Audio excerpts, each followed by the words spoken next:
This video is about how calcium channel blockers function as anti-dysrhythmics. So I have a couple videos about calcium channel blockers already, but they are how they function as antihypertensives. This is all about calcium channel blockers and how they fit in as anti-dysrhythmics, in particular rate control drugs. So there's two ways that we can kind of organize anti-dysrhythmics in our minds. There's the Vaughan Williams classification system, which is the class 1 to 5, and unclassified is meds that don't really fit into any other class. And this classification system is organized by ion channels or receptors, changing electrical behavior, that kind of thing. We can also arrange these antidysrhythmics into either rate control drugs or rhythm control drugs. So calcium channel blockers are rate control drugs. Basically, they control how fast the ventricles respond. And they basically act on pacemaker cells. So these drugs are for when there's too many signals getting through the AV node. So they're used often for supraventricular tachycardias. So if we have the heart here and the AV node right here, and we have some kind of supraventricular tachycardia going on, which means the ventricle is beating really fast, and it's because of some kind of problem above the ventricle. That's what the supraventricular means. Then a rate control drug might be used because it affects these drugs affect the AV node, which is kind of the gatekeeper to the ventricles. So these drugs really protect the ventricles, and they support cardiac output, because if your heart rate gets too high, your cardiac output drops. Rhythm control drugs, they can stop or prevent the abnormal rhythms. So if they really work on the abnormal signals that are being created. Those are rhythm control. So calcium channel blockers are rate control antidysrhythmics, and they are class 4. There's two kinds of calcium channel blockers, and we really have to understand which type we're talking about to understand how they work. The dihydropyridines are dilators. They dilate the vessels, and I just remember that because of this DI and this DI. So these are medications like amlodipine. These have the pine endings, the dihydropyridines. So they are antihypertensives. The non-dihydropyridines, notice that starts with an N. So I remember these affect nodes. In particular, we're worried about the effect on the AV node. And these don't have the pine endings. These are drugs like verapamil, diltiazem. So if you see these drugs being given, they are not being given for antihypertensive purposes, the non-dihydropyridines. If you see a dihydropyridine being given, that is being given for antihypertensive purposes. So the non-dihydropyridines, these obviously they block calcium channels in the SA node and the AV node, and also in the myocardium. But we're really interested clinically in what they do to the AV node. So when you give these drugs, you should see a decreased heart rate, of course, because you have slower signals, not as many signals getting through the AV node. Of course, you're going to have decreased AV conduction, and the decreased heart rate is a effect of that, and decreased contractility because of their effect on myocytes. So these are negative chronotropes. They are negative dromotropes. And they also happen to be negative ionotropes. They affect cardiac tissue that way. In previous videos of my antidysrhythmics, I drew out a pacemaker cell, and I took you through each phase of the action potential, kind of describing what happened with the pacemaker cell. And what you're more likely to see in textbooks is charts like this that show the membrane potential versus time. And so this is exactly what's happening with the electrical potential inside the cell. It's just a different way of looking at it. So in other videos, I drew out the cells and the ion channels and everything else. This is the exact same information. It's just represented a little bit differently. So we know from previous videos that phase 4 is low sodium influx into the cell. The inside of the cell is negative, and that's represented here. The inside of the cell is definitely negative, but slowly sodium is leaking in. When the cell reaches somewhere around minus 40, right around there, the calcium channels open and calcium starts rushing into the cell. And then the inside of the cell eventually becomes positive from all that calcium getting in. And that's what depolarization is. That's what firing is of the pacemaker cell. Once we've reached that very positive state, the potassium is extremely motivated to leave the cell. And so now we have potassium outflow. So the cell starts becoming more negative because that potassium has left. It becomes negative again. The sodium potassium ATPase pump is there. The sodium calcium exchanger is there. And we get the cell back to threshold. And now it's ready to fire again. So that's what picture number 1 is showing. And picture number 2 is showing the exact same thing.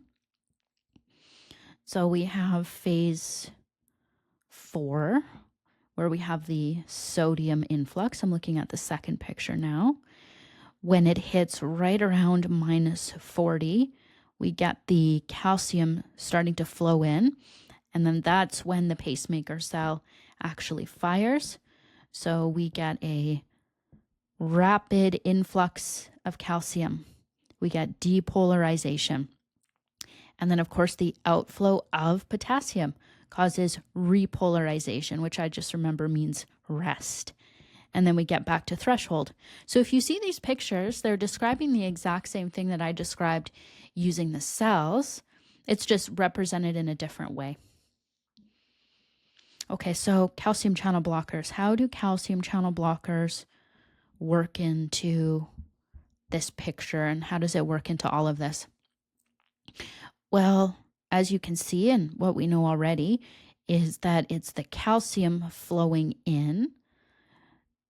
The calcium flowing in, I'm looking at picture number 1 now, that really makes the cell depolarize, that really makes the cell fire. And in particular, these are actually called L-type calcium channels. Calcium channel blockers target L-type calcium channels, especially in pacemaker cells. Now in this slide, I want to make clear all the different firings that are happening in these pacemaker tissues and how they are actually firing. So we have the SA node. That's supposed to be the main pacemaker of the heart, the main bundle of tissues that sets the heart rate and rhythm. We have the AV node that's known as the backup pacemaker. And then we actually have pacemaker potential, pacemaker capability in the ventricles. So I'm just going to draw lines here. So everything in black is pacemaker potential. The SA node, let's draw out our cells here, or rather this is the same cell and it's moving through the action potential.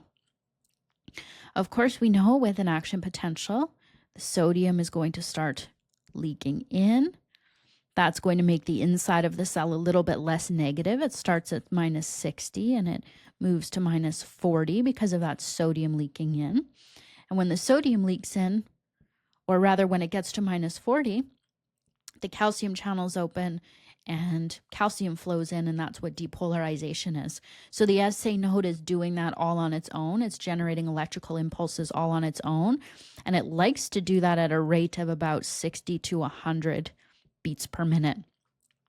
What's supposed to happen in the heart is then the SA node fires, and then it fires off the impulse and it actually depolarizes the atrium, and it causes the atrium to contract, and then the impulse reaches the AV node.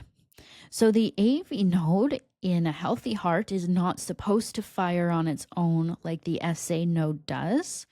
So here's a cell sitting in the AV node, and it's sitting at phase 4. And because it's a pacemaker cell, it does have the sodium leaking in, but it doesn't rely, or at least in the healthy heart, it's not supposed to rely on that sodium leaking in to depolarize. Instead, it's supposed to be hit by the impulse from the SA node. So I'm going to draw the impulse in green. The impulse from the SA node hits that cell that's just sitting in phase 4 and causes depolarization. It causes it to get pushed into phase 0, which of course is when the calcium channels open, and that's what depolarization is, firing. So that is the way that the AV node is supposed to function. It's supposed to receive an impulse from the SA node. The SA node causes it to depolarize, and then off it goes, it fires. Now, the AV node is also known as the backup pacemaker. And the reason is because if for some reason the SA node has failed, or the impulses can't get through the atria, or there's some sort of electrical problem above the AV node, there is a backup plan. And the backup plan is the AV node relying on its ability to depolarize all on its own. So that would be a case for the sodium slowly leaking in and the cell going from minus 60 on the inside to minus 40 on the inside. And then when it hits minus 40, the calcium rushing in and depolarization happening. So the AV node can fire on its own if it's not hit with an impulse by the SA node. The AV node is going to fire between 40 to 60 beats per minute. So that depolarization is going to equal to somewhere between 40 and 60 beats per minute. That's why the AV node is called the backup pacemaker. Okay, so let's say either the AV node has accepted an impulse and become depolarized by the SA node, or it has depolarized all on its own, it's fired all on its own. Then the electrical signal gets sent down to the ventricles, and the ventricles contract. Well, we have another backup plan. If the AV node is unable to fire, or if that electrical impulse is not able to get through to the ventricles for some reason or another, nature has a backup plan to support our cardiac output, and it's the pacemaker cells in the ventricles.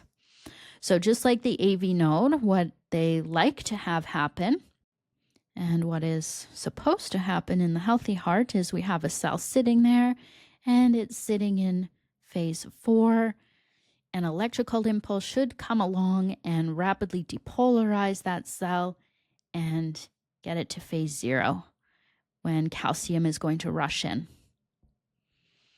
So that's plan number 1. The backup plan is just like the backup plan of the AV node. We have the cell sitting there and it never receives an impulse because of some kind of a problem.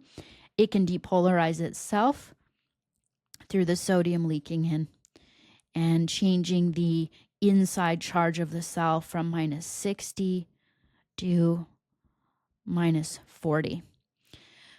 But the pacemaker cells in the ventricles, they really do not depolarize quickly. Their rate is going to be between 20 to 40. So they are the absolute last resort to maintain cardiac output when everything electrical above the ventricles has failed.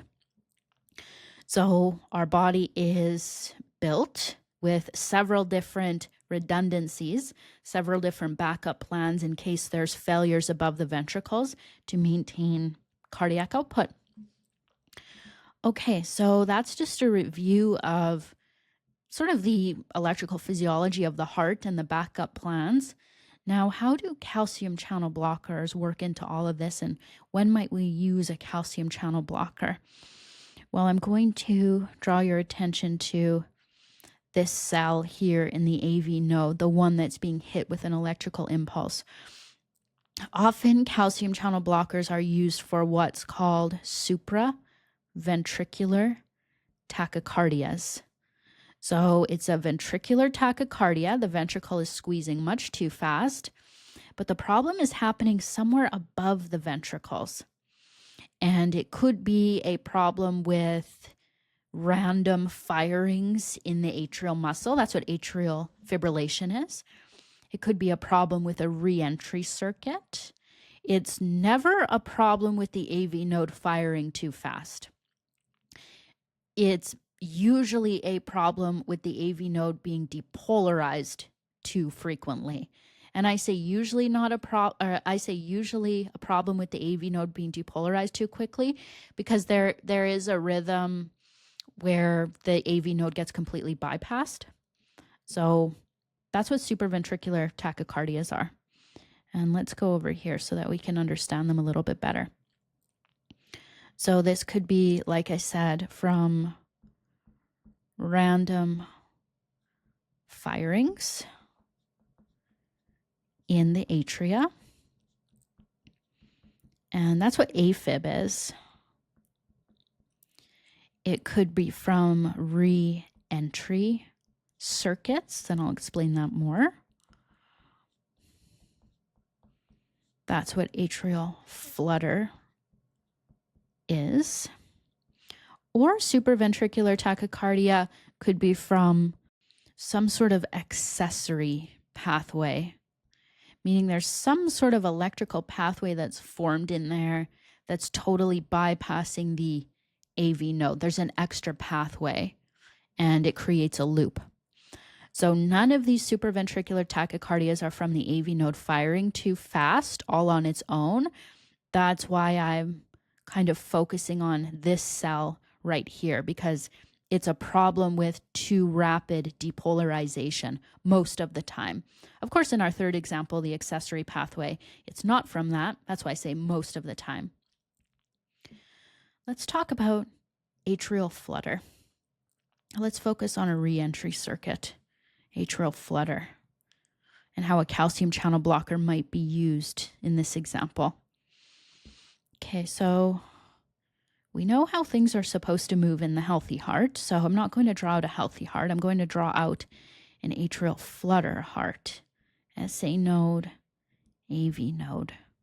Sometimes what happens in the muscles of the left atrium or the right atrium, but let's focus on the left atrium here, is that a muscle cell can set off an impulse all on its own. Remember, myocytes are capable of depolarizing on their own. They are not supposed to do that, but they are capable of it. So a myocyte sends off a signal all on its own. There's many irritants that might make a muscle cell do that. Hypoxia, any kind of stimulant, cocaine or really a lot of caffeine ingestion, extreme stress situations, acute illness. Lots of things can make that happen, can make the cardiac muscle kind of irritable. So regardless, the muscle cell fires off an impulse. And this spark actually sets the stage for a loop, which is called a circuit, a re-entry circuit. It loops around and around the atrial muscle, and the AV node keeps getting hit with this loop. So it can actually fire the atrial muscle, between 250 and 300 beats per minute. That's how many times it can loop around the atrial muscle. Every time the circuit reaches the AV node is just absolutely bombarded with signals. So if we looked at our cells again, we just have a little AV node cell there minding its own business, and it just keeps getting hit and hit and hit and hit into phase 0, which is depolarization. Now, the AV node can't respond to every signal. It needs to repolarize before it can depolarize again. So the AV node doesn't fire at 250 to 300, but you could get 150, beats per minute, and it's because the AV node is firing 150 times per minute and depolarizing those ventricles 150 times per minute. So that's what atrial flutter is. It's a re-entry circuit, and the AV node just keeps getting depolarized. So this incredibly rapid ventricular rate, so the ventricles just keep depolarizing. This is going to lead to decreased filling time, which means decreased preload, which means decreased stroke volume, and therefore decreased cardiac output. Let's draw out our cardiac formula so that we can fully understand that. Stroke volume times heart rate equals cardiac output. There's things that impact stroke volume: preload, afterload, and contractility. If you hugely decrease preload because there's no diastolic filling time, hardly any at all, because the ventricles just don't have time to fill up, then you are decreasing stroke volume, and then you are decreasing cardiac output. If you increase the heart rate to a certain point, an increased heart rate is going to support cardiac output. It's going to increase cardiac output. But if you increase cardiac output, heart rate, if you increase heart rate much too high, you are going to decrease cardiac output. So we kind of have two things diminishing the cardiac output. We have the stroke volume problem and we have the heart rate problem. Regardless, we have a decreased cardiac output. Okay, so this is going to cause serious problems for people, and this is where a calcium channel blocker is going to come in. Let's draw out our cells one more time. We know that this set of cells is just being constantly depolarized, and we know depolarization depends on the influx of calcium. So the cell sitting here in phase 4, just draw out this phase 2, is getting hit again and again with the depolarizations and making the calcium channels open. Well, if we give someone verapamil and we block that calcium channel, this cell cannot depolarize nearly as quickly. So we are slowing down depolarization. So it doesn't matter how many times these cells get hit with that wave of electricity like this, the calcium channels are not going to open up, or well, they're going to open up, but they're going to be blocked. So the calcium channels are going to be blocked. So we can't get to depolarization as quickly. So this cannot happen quite as quickly. And that means that we are going to have a reduced heart rate and therefore an increased cardiac output. So that calcium channel blocker is not fixing the abnormal rhythm. It's protecting the ventricle. You can kind of think of the AV node as becoming a much more strict gatekeeper. The AV node responds much more slowly. And now instead of 150 impulses getting through, 150 beats per minute as a ventricular response, now maybe only every third or fourth impulse from the re-entry circuit gets through.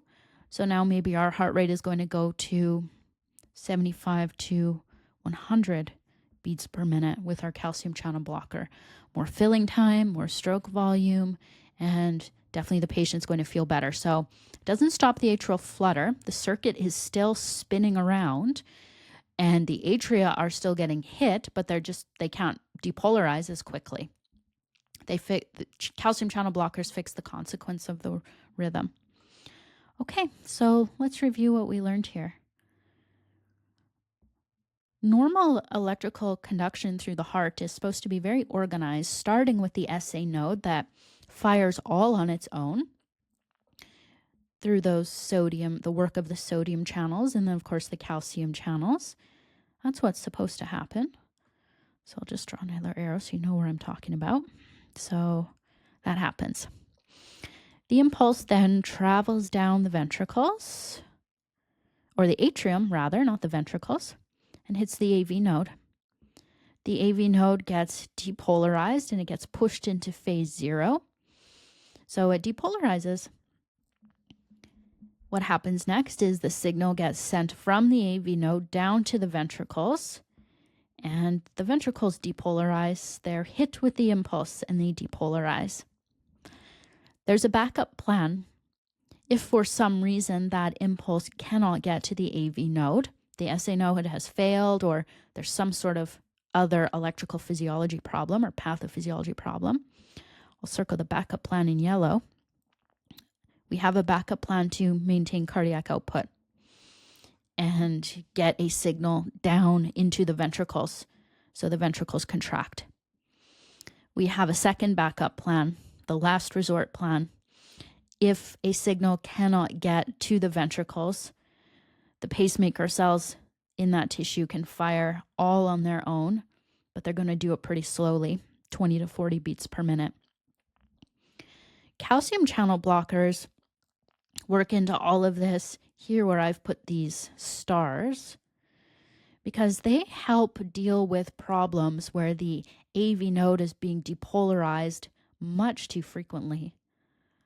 Like in a supraventricular tachycardia situation, you can have random firings in the atria causing supraventricular tachycardia. That's what AFib is. You can have re-entry circuits. That's what atrial flutter is.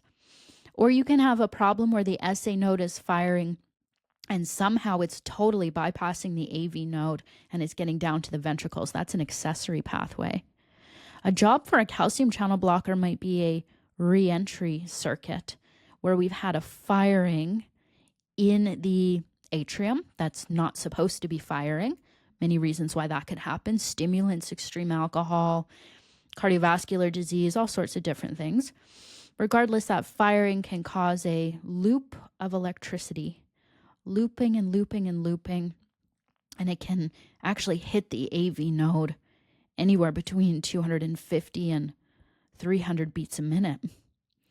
The AV node can't respond that quickly because it has to repolarize after it depolarizes. It has to rest after it fires.